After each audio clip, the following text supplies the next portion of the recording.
Karena sebagian, tidak semua ya, sebagian anak Madura ini kan belum selesai kuliah sudah ingin kawin. Tidak salah asal punya pekerjaan. Kan ada riwayatnya itu. Seorang anak ya bilang kepada bapaknya, "Pak, dek remah ibu roa pak. Ara apa cong? Anu pak, gule gelek motor de ibu. Gule minta pakabin benrina roa. Kan gule tini bi bapak dan ibu keangkui keangkui apa kalan bi rina benikun pacaran kan pon mari mentah. Iya, ara apa cong? Ngki bi gule terus kabin apa dek remah. Kabin Rina, kabin. Ibu nak dia mah. Itu kan ni be ibu pak. Icak kocak gula. Korang lanceng jana ibu. Dia remah. Awan ni korang lanceng re. Boleh cereng abina, abinia gula pak. Mata ibu ki. Mata ibu ki jangan ibu nak apa? Jangan ibu pak. Kan tak ibu ki gula abini. Walana ki belum sarjana. Dan yang kedua masih belum bekerja. Oh ngaji ya? Pak. Wah, begitu latem seorang lancang. Cek sampai nah cong, sengkok hei la sarjana, ben andi kerja, abinya boleh tak ibeki bi ibu. Ya mau nepaan Mas Noro Aki sekali. Jadi ini di Madura ini diisukan banyak kawin-kawin muda ya, banyak kawin muda. Jadi kita harus membimbing anak-anak itu agar tak kesusu kawin. Jadi harus mematangkan diri dulu, harus punya kemampuan kerja. Dan sekarang sudah terbukti banyak anak Pamekasan, Sumenep, Sampang dan Bangkalan yang sudah jadi doktor ya, sudah jadi doktor. Bersama saya di sini ada putra Sumenep ya, S2-nya terbaik nilainya. Coba nilainya 3,97. Jadi 4 orang. Coba ada di sini ya. Dan dia ya menjadi dosen di salah satu perguruan tinggi di Madura.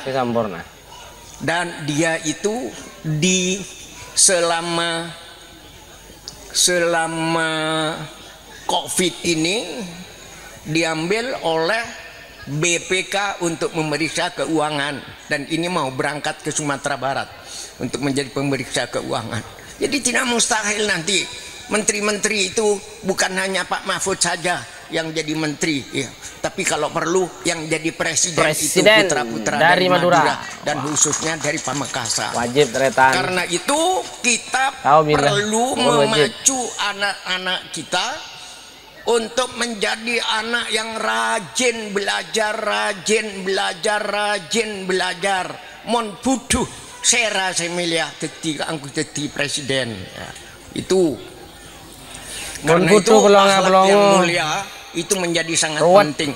Calon pemimpin itu diajari tersenyum yang sopan ya. Senyum yang sopan, senyum yang indah, senyum yang tidak mengejek, sehingga tersenyum saja orang sudah runtuh hatinya untuk memilih. Itu karena apa? Karena akhlaknya sangat mulia. Jadi akhlak yang mulia itu menjadi sangat penting, jauh dari lecek. Di Pamekasan dulu ada pengarang namanya Pak Umar Sastro Diwiryo, ayahnya wakil Bupati Pamekasan yang dulu yang namanya Pak Dadang Kadarisman Sastro Diwiryo. Itu seorang sastrawan dan ngarang puisi-puisi berbahasa Madura. Di antaranya ada yang begini bunyinya: lir sa alir alir alir kung ngarek bentangi besade mon motae sambi kia lirsa alir alir alir kung tade kasta neng ada ki kasta budi kia lirsa alir alir alir kung. Itu pengarangnya orang Pamekasan.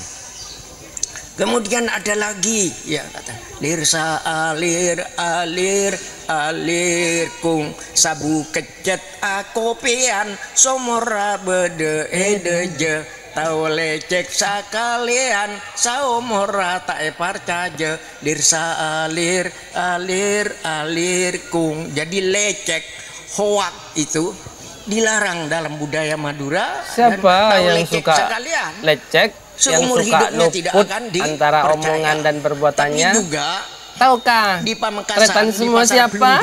Saya pernah mendapatkan di YouTube itu di YouTube itu ada pengamen yang mungkin kreatif ya. Dia dengan melagu pelan-pelan acara tak nyanyi tapi yang nyanyi itu loh. Ibu-ibu jadi marah. Itu nyanyinya di Pasar Pelunggungan ya. Kan dekat dari sini, berapa kiloannya? 8 kilo. 5 ya. Itu lagunya begini ya. Pereng kene kabete kaldu, pereng kene kabete kaldu, terong perat kakan bi nanas, orang bini ende madu, akhirat pajungan emas. Pajungan itu kan nih dimarahi oleh ibu-ibu yang jualan ya. Coba beli boleh laku, entah beli ya. Coba beli boleh.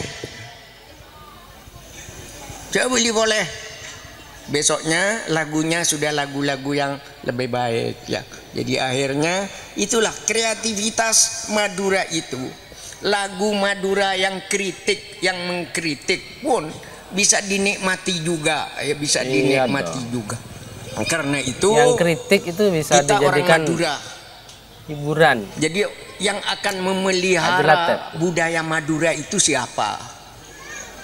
Muntak reng Madura. Karena itu berdirinya rumah budaya itu yang insya Allah nanti kita harapkan menjadi museum Madura, bisa pindah ke tempat lain menjadi museum Madura, benda-benda Madura, bukan hanya kerisnya saja tapi perahu-perahu Madura yang 32 macam itu dibikin replikanya ya, dibikin replikanya. Amin. Jadi kita tahu bahwa kita itu memang pernah menyanyi ya, pernah menyanyi nenek moyangku orang pelaut.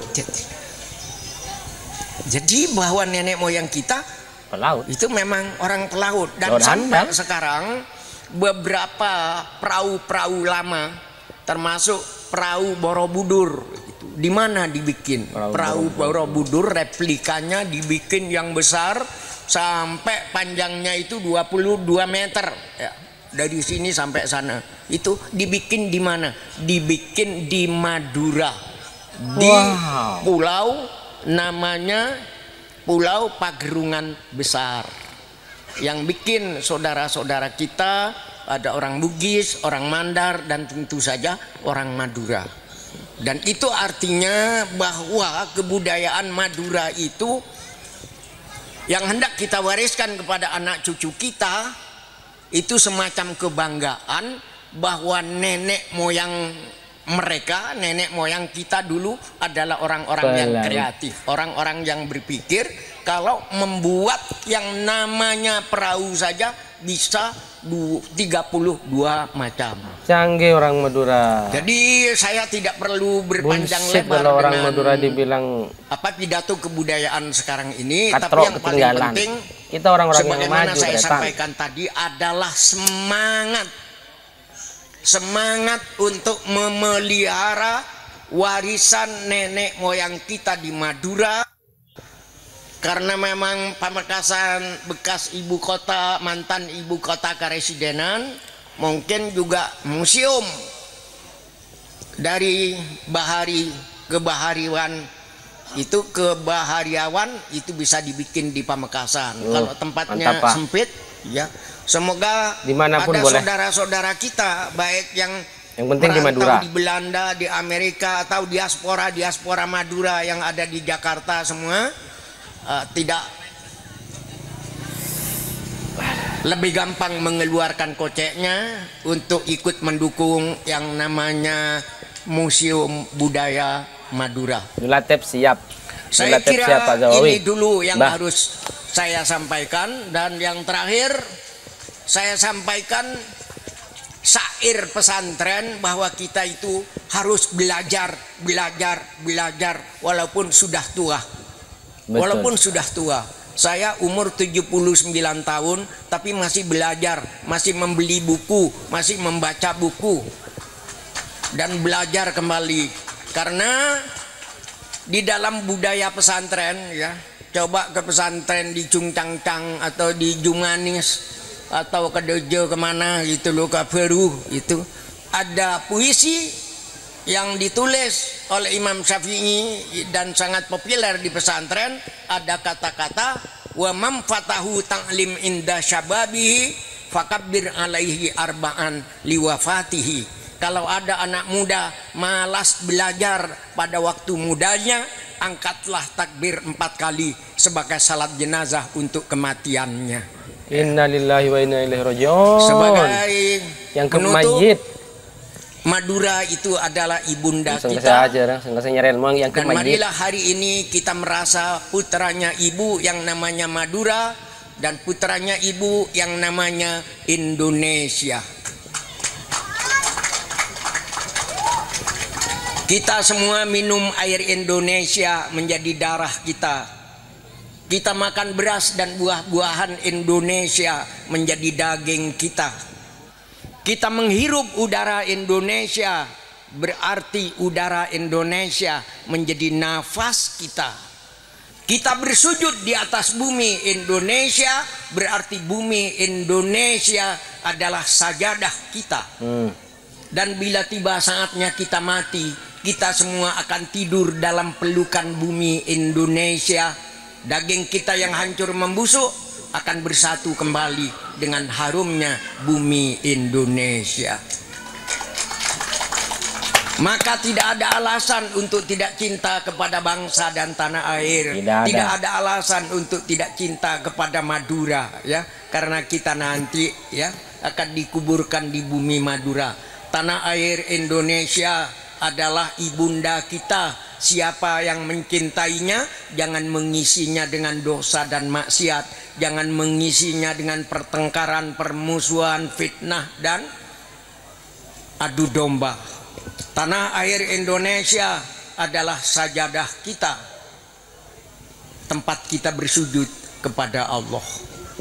Nanti siang saya mohon pamit. Pamekasan sayangku, rumah budaya cintaku, jejakku ku tinggal di sini, tapi senyummu ku bawa pergi. Wassalamualaikum warahmatullahi wabarakatuh. Waalaikumsalam warahmatullahi wabarakatuh. Tretan, itu dia sambutan sekaligus ceramahnya Mbah D. Zawawi Imron, ya. Budayaan kita Madura. Ya, pesan moralnya banyak di situ, Tretan, ya, bahwa Madura itu satu, ya. Tidak ada apa beda-bedanya, Madura itu satu.